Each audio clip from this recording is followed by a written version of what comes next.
Welcome to Guide Guru. We hope this video helps. You start with safety and access.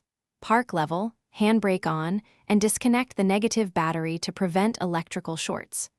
Remove 2 screws from the bumper underside and the 4 plastic clips inside each wheel arch to free the sides. This exposes fasteners.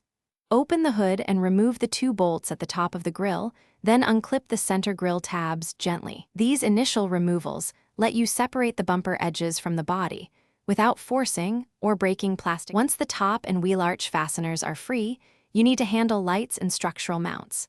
Unplug fog light and sensor connectors, mark them to avoid confusion later.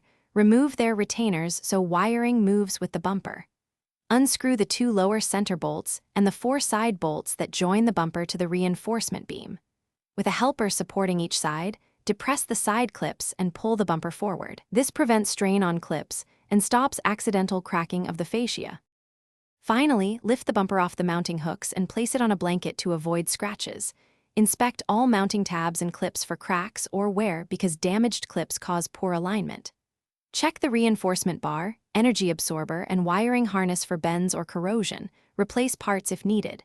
When reinstalling or fitting a new bumper, reconnect fog lights and sensors first, align hooks, then tighten fasteners to factory torque. If alignment is off, loosen side bolts slightly and reposition. That usually fixes. Thanks for watching. Consider subscribing if we helped you today.